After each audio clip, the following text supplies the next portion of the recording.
인생의 동반자 여러분, 반갑습니다. 칠코리아입니다. 혹시 잠 못 드는 밤, 거울 앞에 서서 지난 세월을 돌아보며 나 지금 잘 살고 있는 걸까? 하는 질문을 스스로에게 던져본 적 없으신가요?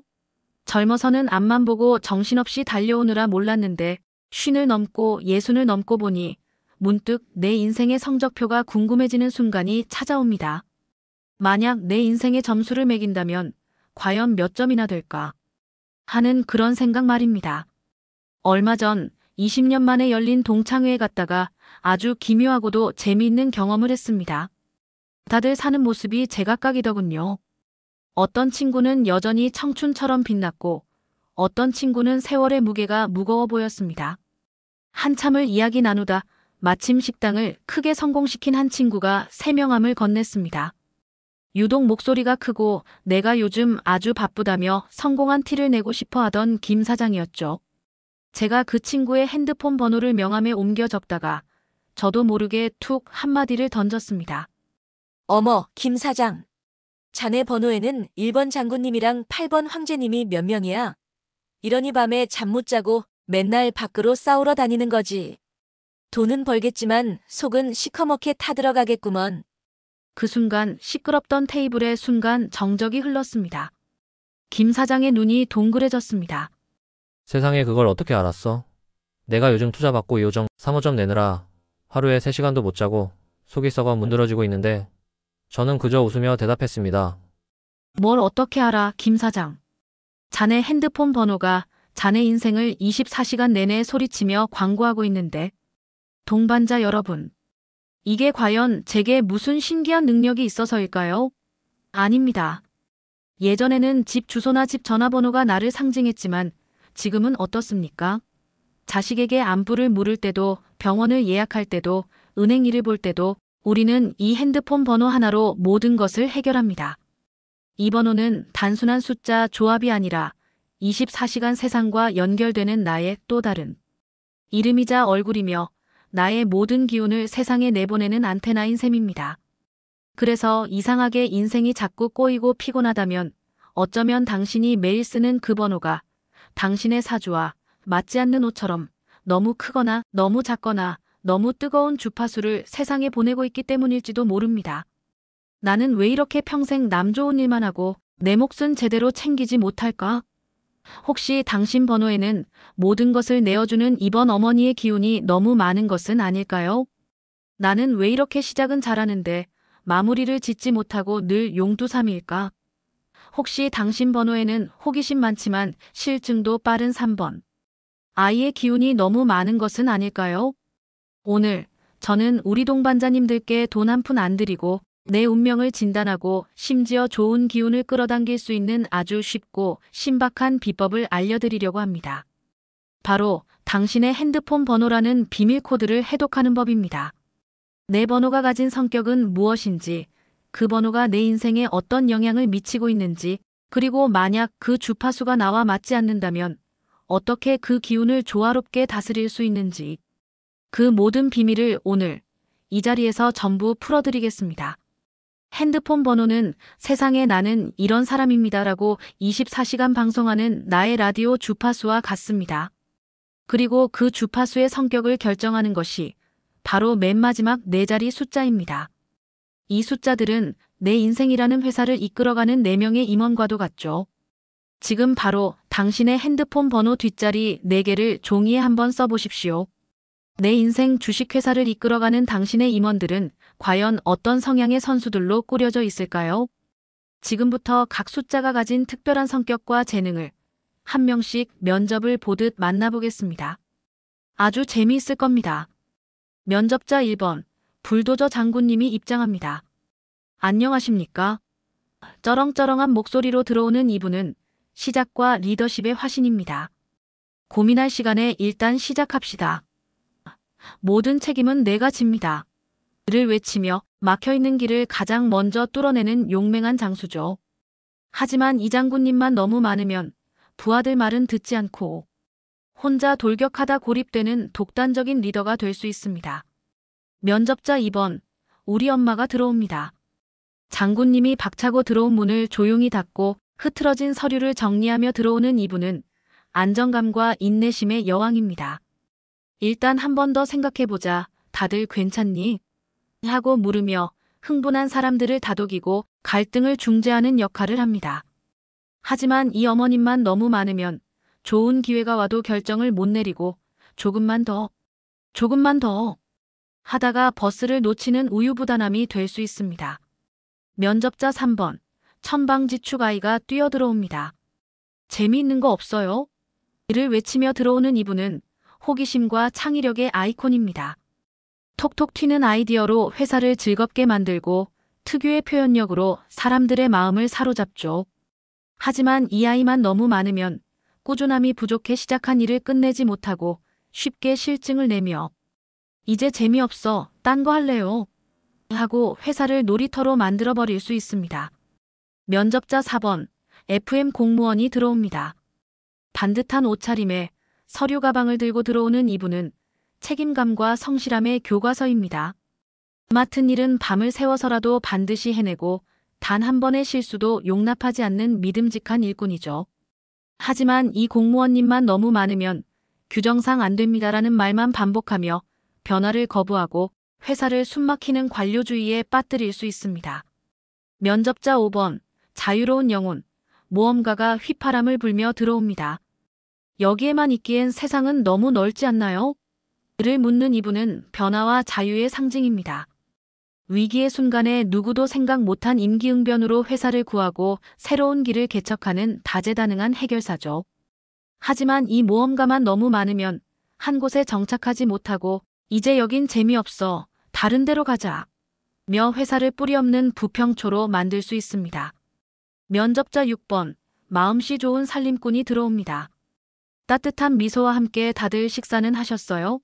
묻는 이분은 현실 감각과 재물의 수호신입니다. 뜬구름 잡는 계획보다는 당장 우리 식구들 먹고 사는 문제를 먼저 챙기는 알뜰함과 서비스 정신을 가졌죠. 하지만 이 살림꾼만 너무 많으면 더 큰 꿈을 꾸기보다는 이만하면 됐지, 뭘 더 바라나 하며 회사를 작은 구멍가게 수준에 안주하게 만들 수 있습니다. 면접자 7번, 고독한 장인이 들어옵니다. 말없이 고개만 까딱하며 들어오는 이분은 전문성과 분석력의 대가입니다. 남들과 어울리기보다 자기만의 방에서 밤새 무언가를 연구하고 분석하여 세상에 없는 완벽한 기술 하나를 만들어내는 사람이죠. 하지만 이 장인만 너무 많으면 자기만의 세상에 갇혀 주변과 소통하지 않고 다들 수준이 낮아서 내 기술을 이해 못해라며 회사를 외로운 섬으로 만들 수 있습니다. 면접자 8번, 카리스마 황제가 들어옵니다. 모두를 압도하는 기운으로 들어오는 이분은 야망과 권력의 화신입니다. 작은 구멍가게가 아니라 세상을 호령하는 제국을 꿈꾸는 큰 스케일을 가졌죠. 하지만 이 황제님만 너무 많으면 아랫사람들을 부속품처럼 여기고 내 말에 토달지 마라 호령하며 회사를 무서운 독재 왕국으로 만들 수 있습니다. 면접자 9번, 지혜로운 현자가 들어옵니다. 모든 것을 꿰뚫어보는 눈빛의 이분은 정신력과 명예를 추구하는 사람입니다. 돈보다는 가치를, 현실보다는 이상을 좇으며 회사가 올바른 길을 가도록 이끄는 등대와 같죠. 하지만 이 현자님만 너무 많으면 현실 감각이 떨어져 돈은 중요하지 않습니다 같은 뜬구름 잡는 이야기만 하다가 정작 직원들 월급은 못 주는 회사가 될 수 있습니다. 마지막으로 숫자 0 가능성 그 자체인 무한대입니다. 이분은 혼자서는 아무 힘이 없습니다. 하지만 어떤 임원 옆에 붙느냐에 따라 그 임원의 힘을 10배, 100배로 증폭시켜주는 신비한 능력을 가졌습니다. 동반자 여러분, 그렇다면 내 번호가 한쪽으로 치우쳐져 있다면 당장 핸드폰 가게로 달려가 번호를 바꿔야 할까요? 절대 아닙니다. 더 쉽고 더 근본적인 방법이 있습니다. 핸드폰 번호는 나의 운명이 아니라 나의 현재 상태를 보여주는 거울일 뿐입니다. 번호를 탓하기보다 그 거울을 보고 나에게 부족한 영양분을 내 삶 속에서 의식적으로 채워주는 지혜가 필요합니다. 제가 오늘 이 지혜를 통해 인생의 균형을 되찾은 세 분의 이야기를 들려드릴 텐데요. 그 첫 번째는 바로 핸드폰 번호에 1번 장군과 8번 황제만 가득했던 독불 장군 박 사장님의 이야기입니다. 박 사장님은 맨주먹으로 시작해 누구의 도움도 없이 큰 회사를 일군 자수성가한 사업가였습니다. 그의 핸드폰 뒷자리는 1818, 그야말로 내가 제일 잘 나가를 외치는 공격적인 장군과 강력한 황제의 조합이었죠. 그 번호의 힘처럼 그는 누구보다 용맹하게 사업을 이끌어 큰 성공을 거두었습니다. 그의 말 한마디에 수십 명의 직원이 움직였고 그의 결정 하나에 수억 원이 오갔습니다. 그는 세상 무서울 것이 없는 완벽한 왕국의 주인이었습니다. 하지만 그의 집은 이상하게 늘 시베리아 벌판처럼 차가웠습니다. 그는 집에서도 회사의 CEO였습니다. 아내에게는 여보가 아닌 김 비서처럼 내일 아침 7시까지 깨워줘. 오늘 저녁 손님 오니까 준비해주시면 내렸습니다. 다 큰 아들에게조차 시키는 대로 해. 내 생각은 듣고 싶지 않아. 내 말 들어. 호령하기 일쑤였죠. 아내와 자식들은 점점 그의 앞에서 입을 닫았고 꼭 필요한 말이 아니면 서로 눈도 마주치지 않았습니다. 그는 성공했지만 아무도 그를 사랑하지 않는 너무나도 외로운 황제였습니다. 그러던 어느 날 그의 환갑잔치가 있었습니다. 최고급 호텔에서 열린 화려한 잔치였지만 박 사장님의 마음은 어딘가 텅 비어 있었습니다. 잔치가 끝나고 텅 빈 집에 돌아왔을 때 아내가 조용히 말했습니다. 여보, 오늘 와주신 분들은 모두 당신을 우러러보는 것 같았어요. 그런데 아무도 당신을 사랑하지는 않는 것 같더군요. 그게 당신이 평생을 바쳐 원했던 건가요? 그 말 한마디가 박 사장님의 철옹성 같던 마음에 작은 균열을 냈습니다. 그는 그날 밤 잠 못 이루고 뒤척였다고 합니다. 그리고 자신의 핸드폰 번호를 보며 깨달았죠. 내 인생에는 명령하는 1번 장군과 지배하는 8번 황제만 있었지. 가족을 보듬고 따뜻하게 챙겨주는 2번. 어머니의 역할은 단 한 번도 없었구나. 며칠 뒤 평생을 강철 같던 아내가 몸살로 알아눕는 일이 생겼습니다. 예전 같았으면 병원 다녀와 혹은 약 사다 놨으니 챙겨 먹어 하고 말았을 그였지만 그날은 달랐습니다. 그는 아주 어색하고 쑥스러운 도전을 결심했습니다. 바로 평생 해본 적 없는 죽 끓이기에 나선 것입니다. 그는 난생 처음으로 혼자 동네 마트에 갔습니다. 수많은 야채들 앞에서 뭘 사야 할지 몰라 30분을 서성이다. 결국 딸에게 전화를 걸어 죽에는 뭐가 들어가냐? 하고 물었습니다. 부엌은 전쟁터가 되었습니다. 쌀을 씻다 물을 쏟고 당근을 썰다 손을 베기도 했죠. 소금과 설탕을 헷갈려 몇 번을 다시 끓였는지 모릅니다. 2시간의 사투 끝에 완성된 죽은 간도 맞지 않고 쌀알은 반쯤 퍼져버린 엉망진창이었습니다. 그는 그 죽그릇을 들고 죄인처럼 아내가 누워있는 방문을 열었습니다. 저기, 먹을만 할지 모르겠는데. 아내는 말없이 일어나 그가 내민 죽을 한 숟갈 떠먹었습니다. 그리고는 갑자기 소리 없이 눈물을 뚝뚝 흘리기 시작했습니다. 너무 놀란 그가 왜 울어? 맛이 없어? 하고 묻자 아내가 고개를 저으며 말했습니다. 아니요. 40년 만에 당신이 나를 위해 무언가를 해준 게 이게 처음이라서. 박 사장님은 번호를 바꾼 것이 아닙니다. 자신의 행동을 바꾼 것입니다. 그의 사주에 없었던 이번 어머니의 역할을 서툴지만 진심을 다해 직접 연기하기 시작한 것이죠. 그 엉망진창 죽 한 그릇이 수십 년간 얼어붙어 있던 그의 차가운 왕국을 녹이는 따뜻한 봄비가 되어 내렸습니다. 두 번째 이야기는 인생이 너무 안정적이어서 오히려 허무함에 빠진 이 여사님의 이야기입니다. 그녀의 핸드폰 뒷자리 이사유기는 마치 그녀의 하루처럼 단 한치의 오차도 없는 완벽한 시간표였습니다. 아침 6시 기상, 7시 반 산책, 9시 장보기. 그녀의 집은 박물관처럼 깨끗했지만 그 완벽한 시간표 안에는 웃음과 설렘이 들어갈 자리가 없었습니다. 그녀의 완벽한 왕국의 균열을 낸 것은 바로 초등학생 손녀의 돌직구 한마디였습니다. 할머니 집은 박물관 같아요. 재미가 하나도 없어. 그 말에 충격을 받은 며칠 뒤 이 여사님은 동네 문화센터에 붙은 왕초보 우쿨렐레 교실 전단지 앞에서 발걸음을 멈췄습니다. 그녀의 마음속 4번 공무원은 돈 낭비 라며 고개를 저었고 이번 어머니는 망신당할 거야 라며 손을 내저었습니다. 하지만 바로 그 순간 손녀의 얼굴과 함께 평생 억눌려왔던 3번 아이의 목소리가 속삭였습니다. 재미있겠다. 그녀는 평생 처음으로 사고를 쳤습니다. 문화센터에 등록한 것이죠.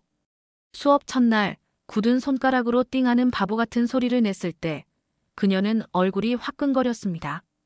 하지만 옆자리의 할아버지도 뒷자리의 할머니도 모두 똑같이 바보 같은 소리를 내며 아이처럼 웃고 있었습니다. 그 순간 완벽하지 않아도 괜찮구나 하는 짜릿한 해방감이 그녀의 온몸을 감쌌습니다. 그녀는 번호를 바꾸지 않았습니다. 그저 자신의 고유한 연못에 우쿨렐레라는 작은 돌멩이 하나를 던졌을 뿐입니다. 하지만 그 작은 파동 하나가 그녀의 흑백 같던 삶 전체를 총천연색으로 바꾸기 시작했습니다. 마지막 이야기는 어쩌면 우리 주변에서 가장 존경받지만 동시에 가장 외로운 분일지도 모를 번호의 7번. 장인만 가득했던 고집불통 김 선생님의 이야기입니다. 김 선생님은 평생을 역사 연구에 바친 학자셨습니다. 그의 핸드폰 뒷자리는 7717, 고독한 장군 1번이자 자기만의 세계가 확고한 전문가 7번의 길을 걷는 그의 성격을 그대로 보여주었죠. 그의 서재는 웬만한 작은 도서관보다 더 많은 책으로 가득했고 그는 그 서재를 세상의 천박함으로부터 나를 지키는 요새라고 불렀습니다. 그는 자신의 지식에 대한 자부심이 대단했지만 그만큼 세상과 소통하는 법을 몰랐습니다. 가장 큰 아픔은 하나뿐인 손주와의 관계였습니다. 그는 손주를 누구보다 사랑했지만 그 사랑을 표현하는 방식이 늘 서툴렀습니다. 손주가 놀러오면 재미있는 옛날 이야기 대신 조선 왕조 500년의 가장 중요한 사건이 무엇인지 같은 어려운 질문만 던져 손주가 할아버지 집은 재미없어 라며 울며 돌아가기 일쑤였습니다. 그는 자신의 깊이를 알아주지 못하는 어린 손주와 그런 손주를 제대로 가르치지 못하는 아들 내외가 그저 원망스러웠습니다. 그러던 어느 날 손주의 생일이었습니다. 김 선생님은 며칠 밤을 새워 당신이 가장 아끼는 역사책에 직접 주석을 달아 세상에 하나뿐인 책을 선물로 준비했습니다. 뿌듯한 마음으로 손주에게 책을 건네며 이것이야말로 할아버지가 너에게 줄 수 있는 최고의 선물이다라고 말했죠. 하지만 손주는 책을 한번 휙 넘겨보더니 할아버지, 고맙긴 한데요. 이건 너무 어렵고 재미없어요라는 말을 남기고는 삼촌이 사온 로봇 장난감에 달려가 버렸습니다. 그 순간 김 선생님은 자신의 요새가 무너져 내리는 것을 느꼈습니다. 평생을 바쳐 쌓아 올린 지식의 성벽이 고작 로봇 장난감 하나에 허무하게 무너진 것입니다. 그는 그날 밤 텅 빈 서재에 홀로 앉아 창문에 비친 자신의 모습을 보았습니다. 존경받는 학자가 아니라 그저 늙고 외로운 고집쟁이 노인 한 명이 앉아 있었습니다. 그는 자신의 핸드폰 번호 7717을 보며 깨달았습니다. 내 인생의 임원진에는 모든 것을 분석하는 7번 장인과 옳고 그름을 따지는 1번 장군만 있었구나. 따뜻하게 품어주는 2번 어머니도 즐겁게 놀아주는 3번 아이도 없었구나. 나는 평생 지식이라는 성벽을 쌓아 올렸지만 그 성벽 안에 나 자신을 가둬버렸구나. 아무도 들어올 수 없는 나만의 감옥을 만든 것이었다. 그는 그날부터 아주 낯선 공부를 시작했습니다. 어려운 역사책 대신 손주가 좋아하는 역사 만화책을 읽기 시작한 것입니다. 처음에는 유치하다고 생각했지만 읽다 보니 자신도 모르게 이야기에 빠져들었습니다. 다음번에 손주가 놀러 왔을 때 그는 근엄한 질문 대신 아주 우스꽝스러운 표정으로 신문지를 둘둘 말아 칼을 만들며 말했습니다. 내가 이순신 장군이 되어볼까? 손주의 눈이 동그래졌습니다. 김 선생님은 어색하게 칼을 휘두르며 외쳤습니다. 어디 외놈들을 무찔러 볼까? 손주는 까르르 웃으며 할아버지의 칼을 받아쳤고 그날 두 사람은 시간 가는 줄 모르고 거실을 누비며 칼싸움 놀이를 했습니다. 땀으로 흠뻑 젖은 할아버지의 얼굴에는 지난 수십 년간 단 한 번도 보지 못했던 어린아이 같은 웃음꽃이 피어 있었습니다. 김 선생님은 자신의 위대한 지식을 버린 것이 아닙니다. 그저 그 지식을 담는 그릇을 바꾼 것입니다. 딱딱하고 어려운 돌그릇 대신 손주가 양손으로 받을 수 있는 작고 재미있는 나무 그릇에 담아주었을 뿐입니다. 그의 사주에 없던 3번 아이의 순수함과 즐거움을 손주를 통해 배우고 자신의 행동으로 직접 실천하기 시작한 것입니다. 그 작은 칼싸움 하나가 할아버지와 손주 사이에 놓여있던 높고 단단한 성벽을 허물어뜨렸습니다. 동반자 여러분, 오늘 함께 나눈 이 숫자 이야기가 아주 재미있고 흥미로우셨죠? 내 번호에 대해 또 나 자신에 대해 새로운 점을 발견하는 시간이었을 겁니다. 하지만 마지막으로 제가 우리 동반자님들께 꼭 드리고 싶은 말씀이 있습니다. 오늘 제가 드린 이 숫자 풀이가 당신의 인생을 결정짓는 절대적인 정답이나 운명이라고는 절대 생각하지 말아 주십시오. 이것은 내 인생이라는 거울에 잠시 다른 색깔의 안경을 껴보고 아, 이렇게도 나를 볼 수 있구나 하는 재미있는 관점을 얻는 과정일 뿐입니다. 오늘 이야기는 우리가 함께 즐기는 이야기일 뿐이니 너무 깊이 생각하며 걱정하지 않으셨으면 합니다. 안 좋은 숫자가 많다고 해서 낙담할 필요도 없고 좋은 숫자가 많다고 해서 자만할 필요도 없습니다. 만약 오늘 제 이야기를 듣고 아, 내 번호에는 따뜻한 2번 어머니가 없어서 내가 외로웠구나. 혹은 내 번호에는 밀어붙이는 1번 장군이 없어서 늘 기회를 놓쳤구나. 하고 마음에 걸리는 부분이 있으셨다면 내일 당장 핸드폰 가게로 달려가실 필요가 없습니다. 그저 오늘 저녁에 배우자에게 혹은 자식에게 따뜻한 2번 어머니의 마음으로 오늘 하루 고생 많았지 하는 따뜻한 말 한마디를 먼저 건네보시면 됩니다. 만약 새로운 시작을 망설이고 계셨다면 용맹한 1번 장군의 마음으로 까짓것 한번 해보자 하고 동네 노래교실이라도 등록해보시면 됩니다. 당신의 그 행동 하나가 핸드폰 번호 속 수십 개의 부족한 숫자보다 훨씬 더 강력한 힘을 발휘합니다. 앞서 보여드린 박 사장님, 이 여사님, 김 선생님의 이야기가 바로 그 증거입니다. 그분들은 번호를 바꾼 것이 아니라 자신의 행동을 바꾸어 인생의 균형을 되찾았습니다. 결국 우리의 운명을 바꾸는 것은 숫자가 아니라 나의 선택과 의지, 그리고 따뜻한 마음입니다. 핸드폰 번호는 그저 나의 현재 상태를 알려주는 참고서일 뿐, 내 인생의 정답지는 오직 나 자신만이 쓸 수 있다는 사실을 꼭 기억해 주십시오. 인생의 동반자 7코리아는 당신이 숫자의 주인이 되어 멋진 인생을 써내려 가시기를 진심으로 응원하겠습니다. 감사합니다.